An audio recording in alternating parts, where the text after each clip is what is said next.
Hello friends, स्वागत है आपका वीके स्टेट 2.0 में। आज हम बात करने वाले हैं, है ना, जो आपका पर्यावरण का जो टॉपिक है ALP CBT 2 में। तो टॉप टॉप 30 क्वेश्चंस लेकर आए हुए हैं, 1 लिनियर क्वेश्चंस लेकर आए हुए हैं। ठीक है, तो एक बार देखिए इस क्वेश्चंस को, और अच्छा लगे तो लाइक सब्सक्राइब कीजिए। देखिए स्टार्ट करते हैं। पहला क्वेश्चन जो पारिस्थितिक तंत्र में उच्चतम पोषण स्तर प्राप्त होता है ना। उच्चतम पोषण स्तर का मतलब प्राप्त क्या होता है कि इसमें सबसे ज़्यादा पोषण की मात्रा होती है ना। तो किस में होता है? सर्वाहारी में होता है। फर्स्ट नंबर जो हो जाएगा ये सर्वाहारी में होता है। पूछेगा परिस्थिति तंत्र में उच्चतम पोषण स्तर क्या होता है, तो सर्वाहारी। पारिस्थितिकी के जनक कौन है? तो पारिस्थितिकी के जो जनक होते हैं वो अनस्टर्ड हैकल, है ना, हैकल हैकल। परिस्थिति तंत्र में एक टिकाऊ जैव समूह क्या कहलाता है? जो परिस्थिति तंत्र में एक टिकाऊ जो जैव जैव जो समूह होता है वो क्या कहलाता है? तो संक्रामिका कहलाता है या इकोटीन कहलाता है। क्या कहलाता है? इकोटीन कहलाता है ना। जो क्या बनाता है? एक जैव समूह बनाता है। ठीक है। एक होता है रेड डाटा बुक। तो रेड डाटा बुक जो होता है ये पर्यावरण में जितने भी विलुप्त से संकट से ग्रस्त जीव जंतुएं हैं, है ना, विलुप्ति से संकट से ग्रस्त जीव जंतुओं के लिए रेड डाटा बुक जारी करता है। क्लियर होगी बात। पांचवा नंबर, पर्यावरण अनुकूल उपभोक्ता उत्पादों को चिन्हित करने के लिए सरकार ने आरंभ किया है। क्या आरंभ किया? तो इको मार्क आरंभ किया है। क्या आरंभ किया है? Eco mark. जो भी हमारे जैसे पर्यावरण के अनुकूल जो हमारे उपभोक्ता हैं उपभोक्ता उत्पादों को चिन्हित करने के लिए सरकार ने जो हमारा इको मार्क स्टार्ट किया हुआ है। ठीक है। वैश्विक तापमान के लिए सर्वाधिक उत्तरदायी गैसें कौन सी होती है? तो वैश्विक तापमान के लिए आपका कार्बन डाइऑक्साइड और मीथेन गैसें होती हैं, सबसे ज़्यादा ये सर्वाधिक उत्तरदायी होती हैं वैश्विक तापमान के लिए। क्लियर। पारिस्थितिक तंत्र की संकल्पना का श्रेय किसे दिया जाता है? तो एजी टांसले को दिया जाता है। देखिए यहाँ पे जो है पारिस्थितिक तंत्र के जनक तो हैकल हैं, ऊपर हमने देखा था, है ना। यहाँ पे हमने देखा था कि पारिस्थितिक के जनक कौन था? हैकल थे। बट अगर संकल्पना की बात किया जाए, है ना, पारिस्थितिक तंत्र की संकल्पना का जो श्रेय होता है वो एजी टांसले को जाता है। किसको जाता है? एजी टांसले को जाता है। अब देखिए प्लास्टिक मनी का संबंध किससे होता है? ये भी क्वेश्चन आता है कि प्लास्टिक मनी का संबंध किससे है? तो बैंक द्वारा जारी किए क्रेडिट कार्ड से रिलेटेड है। कौन सा? Plastic money. जो प्लास्टिक मनी का जो संबंध होता है ये बैंकों द्वारा जारी किए गए क्रेडिट कार्ड से रिलेटेड है। क्लियर। ग्लोबल पुरस्कार किन उपलब्धियों के लिए प्रदान किया जाता है? तो ग्लोबल पुरस्कार जो होता है ये पर्यावरण प्रतिरक्षा के लिए होता है ना। एक होता है ग्लोबल 500, है ना, ग्लोबल 500 भी पुरस्कार। ये ग्लोबल पुरस्कार किन उपलब्धियों के लिए प्रदान किया जाता है? तो पर्यावरण प्रतिरक्षा के लिए प्रदान किया जाता है। क्लियर। पारिस्थितिक तंत्र में उच्चतम पोषण स्तर किसमें प्राप्त होता है? अब देखिए इसमें उच्चतम पोषण स्तर बोल रहा है ना, उच्चतम पोषण स्तर। तो उसमें उच्चतम पोषण स्तर जो प्राप्त होता है वो अवघटक में प्राप्त होता है। किस में प्राप्त होता है? अवघटक में प्राप्त होता है। क्लियर हो गया बात? ठीक है। किसमें? अवघटक में प्राप्त होता है।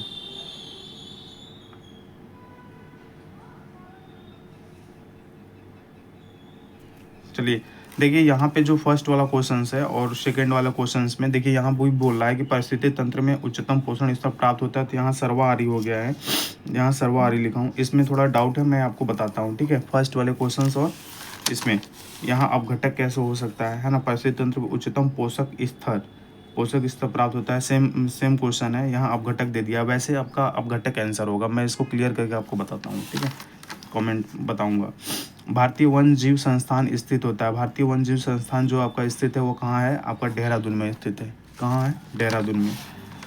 देखिए उसके बाद जीवों के पारिस्थितिक कारकों का योग जो होता है पर्यावरण, यह कथन किस जो जीवों के पारिस्थितिक कारकों का योग पर्यावरण, यह कथन किसका होता है? तो एफिटिंग का होता है। किसका होता है? एफिटिंग का। पर्यावरणीय निश्चयवाद के प्रतिवादक हैं। पर्यावरणीय निश्चयवादी के प्रतिवादक कौन सा है? तो कार्ले रिटर है। कौन है? कार्ले रिटर। इकोलॉजी शब्द का प्रयोग किसने किया था? तो हेकल ने किया था। किसने किया था? हेकल ने किया था। इकोलॉजी शब्द किस भाषा का है? तो ये ग्रीक भाषा में लिया गया। किस भाषा में लिया गया? तो ग्रीक भाषा में। इकोलॉजी शब्द का प्रयोग 1869 ईस्वी में किया गया। किस में किया गया था? 1869 ईस्वी में किया गया था। वातावरण में कार्बन डाइऑक्साइड की प्रतिशत मात्रा 0.03 या 0.002% होती है ना। जंगल बचाओ अभियान का नारा किसने दिया था? ये पश्चिमी घाट से रिलेटेड है। जंगल बचाओ अभियान का जो नारा है ये पश्चिमी घाट से रिलेट करता है, ठीक है। बचाओ बढ़ाओ और काम में लगाओ का नारा कौन सा आंदोलन का है? बचाओ बढ़ाओ और काम में लगाओ का नारा एपीको आंदोलन के अंतर्गत दिया जाता है। किसके अंतर्गत? एपीको आंदोलन के अंतर्गत। सलीम अली पश्चिम विज्ञान तथा प्राकृतिक इतिहास केंद्र कहाँ स्थित है ना? कहाँ स्थित है?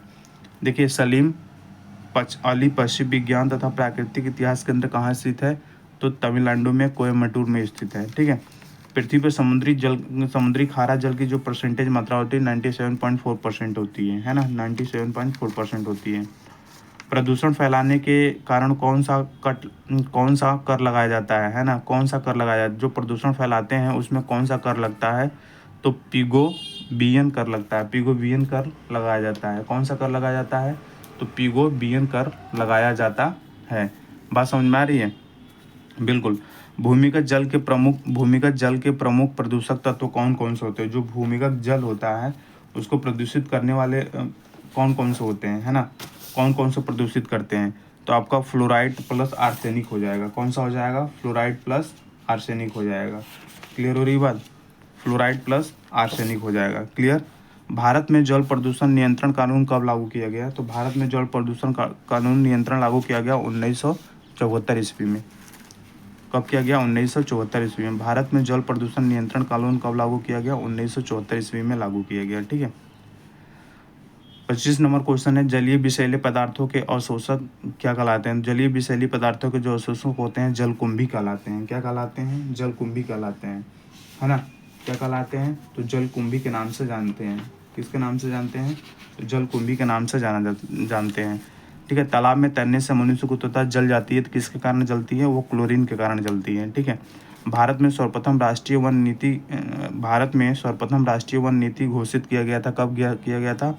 1952 में किया गया था। कब किया गया था? 1952 में किया गया था। समझ में आ रही है ना? कब किया गया था? 1952 में किया गया था। किस में किया गया था? 1952 में ही किया गया था। क्लियर हो रही है बात? बिल्कुल। अब देखिए यहाँ पे नेक्स्ट क्वेश्चन कह रहा है कि राष्ट्रीय राजीव गांधी राष्ट्रीय उद्यान कहाँ स्थित है? राष्ट्रीय नहीं, 2 बार लिखा गया। राजीव गांधी राष्ट्रीय उद्यान कहाँ स्थित है? तो राजस्थान में स्थित है। कहाँ स्थित है? तो राजस्थान में स्थित है ना? राजीव गांधी राष्ट्रीय उद्यान कहाँ स्थित है? तो राजस्थान में आपका स्थित होता है। क्लियर हो रही है बात? बिल्कुल।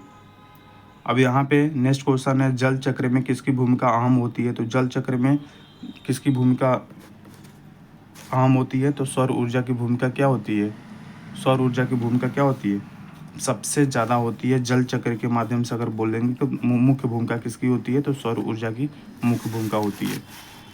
30वां नंबर क्वेश्चन देख लीजिए, कह रहा है कि मानसूनी वन बायोम में वृक्षों की उच्चतम ऊंचाई मीटर में कितनी होती है? मानसूनी वन बायोम में वृक्षों की जो होती है ऊंचाई मीटर में कितनी होती है? तो 20 से 30 मीटर होती है। 20 से 30 मीटर तक होती है। मानसूनी वन बायोम में जो वृक्षों की ऊंचाई होती है 20 से 30 मीटर तक होती है। क्लियर हुई बात? तो ये रहा 30 क्वेश्चंस, वन लीनियर क्वेश्चंस, ठीक है। ओके। और मैं आपको ये बता दूं, ये वाला जो क्वेश्चंस है आपका, है ना,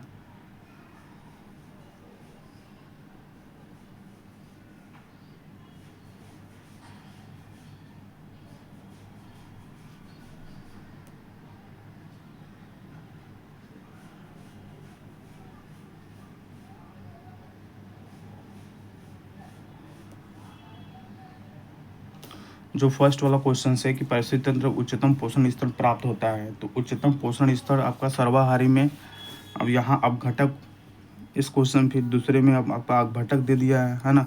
इस क्वेश्चन को थोड़ा देखना पड़ेगा हमको, ठीक है। अगली वीडियो में मैं इसको चर्चा कर दूंगा कि परिस्थिति तंत्र में उच्चतम पोषण जो होता है किस में होता है, क्योंकि 2 ऑप्शन दिया है, सर्वाहारी भी दे दिया है, इसमें अपघटक भी दे दिया है ना। समझ बात आ रही है?